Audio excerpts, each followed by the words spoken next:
welcome back to Warforged Miniatures. If you guys have been watching the videos, you know that I am going to be competing in Golden Demon because I've only been painting miniatures for about a year now. I've been looking for ways to get better fast. Recently, I was watching a video by Erik Swinson, and if you guys don't know who that is, he is one of the best miniature painters in the world. He's worked with major companies like Army Painter. He's won tons of miniature painting competitions, and he's a great miniature painter, and I watch his YouTube channel occasionally. He was talking about doing a collaboration with Epica Tales, a miniature company. They released a new miniature and they were doing a free, well, I guess it's not really free because you had to buy the miniature, but they were doing a class online, so like a full day of painting.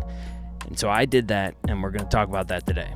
So this is the miniature, and on Saturday morning we started at 9 a.m. for a full day of painting. Erik was there obviously teaching the class, and also Borehammer, the previous and most recent Slayer Sword winner, was also helping teach the class, which was pretty cool because I did get to meet him at Adepticon. He actually taught my last class with Banshee Alfonso Geraldis, and so that was pretty cool to see him there. We started with a just primed and zenithal miniature.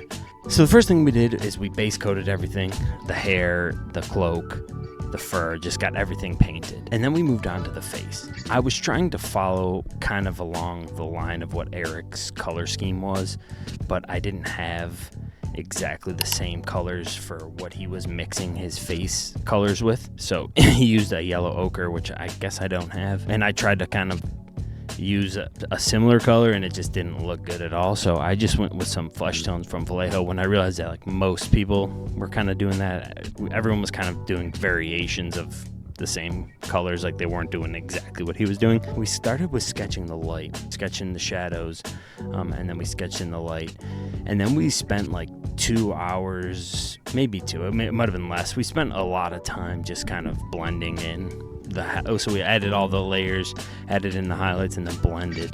So we spent a lot of time kind of working, tweaking the face. So that was the first big chunk of the class, is we just kind of worked on the face. I'm not going to tell you all the like little tips and tricks that I learned in this, because I believe this video will be totally available on YouTube for you to pick up the miniature and do along with the video.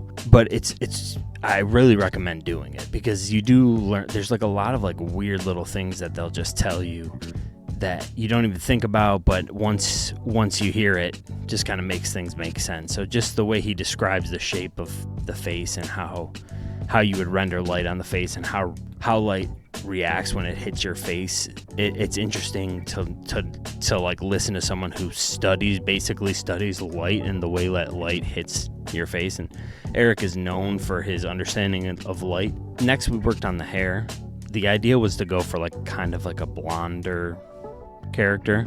That was what he was doing, and I wanted to try to follow along because I'm trying to learn how to make different hair colors and stuff like that. So I've never done that before. I wanted to try that. The original brown I picked was kind of more of a reddish brown, so I ended up switching that up a little bit. And one thing I did learn is that blonde is a lot more brown than you think, and he repeated that throughout. So I didn't want to have too orangey of a brown. That was another really interesting thing I learned. The way he explained how light reacts to hair and how it would like settle on a hairline and stuff. I think I accomplished it pretty well with the miniature, and it ended up looking really cool. And after doing the hair, I believe that we painted in the eyes, or we worked on the cloak. I think we painted in the eyes, which this miniature specifically actually has like indents where like the pupil is. I don't know if that really helps. It just kind of like chooses the direction of the eye, but it doesn't really help accuracy. So it took a little while, but we got the eyes in there, and I feel like this was probably one of the better eyes I've ever painted, because I was able to get like the specular highlight in there with like the little white dot, which makes sense because this is a bust. This is the first bust I've ever painted, so it was cool to try that. And I actually really think I do like doing that. Probably something I'll do more in the future. Next, we moved on to the cloak. We were trying to add in some texture to the cloak, so we did like a very deliberate stippling and highlighting through just stippling the whole way up. So I did learn a little bit doing that as well. That's something I've tried before, but I think it came out pretty good in this cloak. I started at 9 a.m. This was probably like 3:30 by this point. We worked on that for like an hour.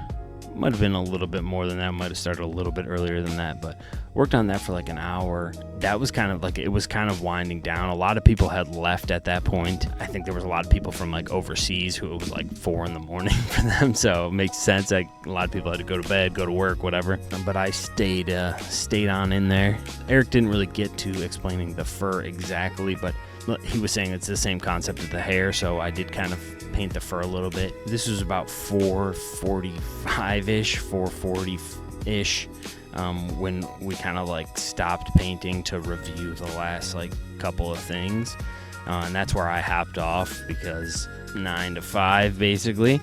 The bust is not completely finished, but I think it came along pretty well, so here's a little bit of the results.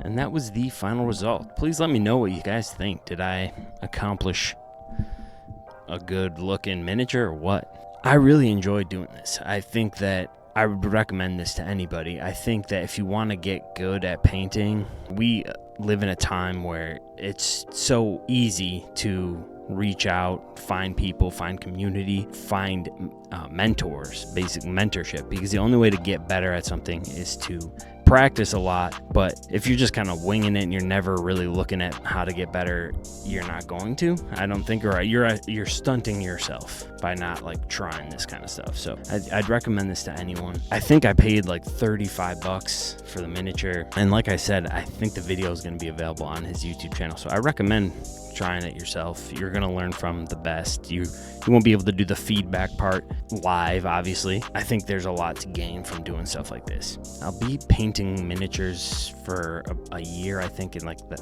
end of October, maybe November, and I think I've come a long way, and I attribute that to like most of the classes. I've been lucky that I went to Adepticon and got to take a couple classes. I got super lucky because I honestly didn't know who Alfonso Giraldez was. I didn't know who Banshee was, and I just took his class because that was like one of the only ones I could get into on time, because everyone was like going crazy when the Adepticon tickets dropped. Got to meet Borehammer and he won the Slayer sword, so it all kind of like worked out pretty cool in the end, and I think I'm lucky for that for sure. But like I said, if you're watching me in this YouTube video, you could learn from some of the best painters in the world by just going to a YouTube channel, signing up for Twitch, following like a paint along.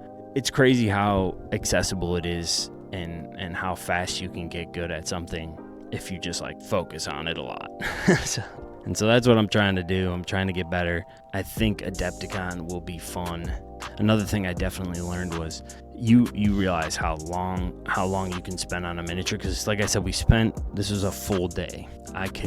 We didn't even paint the back of the miniature.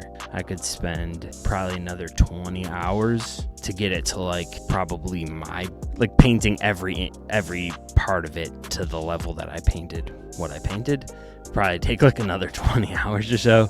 And there are things that I would probably maybe change, maybe not necessarily change, but like tweak a little bit. So I think that was something I learned, and I've learned that. I keep learning that. That's like a lesson I keep learning, is that this is a ton investment to get good at something, and to be good at something, you have to put a lot of time in. I guess you decide how good you're gonna be by how willing you are to be tired. Thank you guys for watching the video. I hope you learned something. I hope you enjoy these videos, and let me know in the comments if there's something you'd like to see, if there's something you'd like to see me paint, if you have any suggestions for where I should go next to learn the next thing and progress along this path. You guys are the best. Peace out.